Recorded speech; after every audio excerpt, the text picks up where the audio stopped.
好，為着這食食的安全，農業部佇咧年初就預告講，有一定規模的餐飲業者強制就愛使用洗選卵。不過打算是傳出政策有改變，農業部是強調講，因鼓勵業者使用洗選卵，主要咧是咧要求講，就愛逐粒卵頂懸攏有登記，才有法度來追查來源。因為農商也表示講，這洗選卵成本本來就較懸，那送去到餐飲業者遐，安尼自然賣物件嘛會變較貴。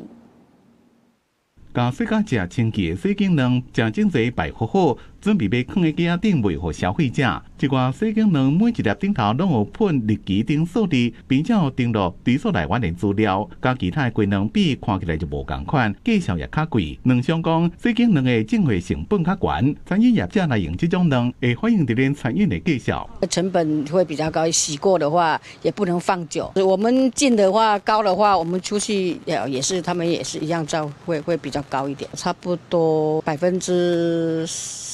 因為最近連續發生食物中毒的案件，病源是沙門氏菌，上定定看到的感染源是垃圾的卵殼，或者是因為雞卵煮無熟。為了要追溯雞卵的來源，農業部年初時陣有告，講供應予一定規模的產業業者的洗揀卵，每一粒頂頭攏愛噴資料，方便追溯來源。因講農商公會講，強制業者用洗揀卵怎麼有困難？2-3萬隻會愛定70%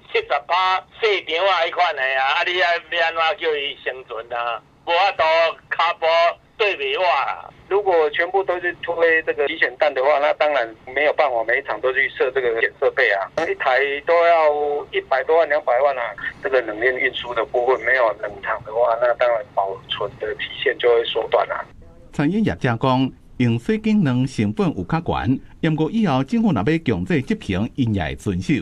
只要是政策法令明定的部分的話，我們就是照政策法令走，因為一切都是在食安規範當中，相關的成本不會轉嫁給消費者，也不會漲價。食安辦他有邀請我們去召開共同研商這個會議以後，我們開始來做，我們去強化我們現有的一個集選蛋的一個溯源系統。農業部講，年初有告講，供應予餐飲業者的洗揀卵，就係每一粒頂頭攏噴資料的政策，是為了要延續雞卵追溯來源的機制。行政院食安辦公室強調，並不是要求餐飲業者攏愛用洗揀卵，是因為有一款雞卵是洗揀的，也毋過頂頭所無噴印，所以要加強追溯管理。記者綜合報道。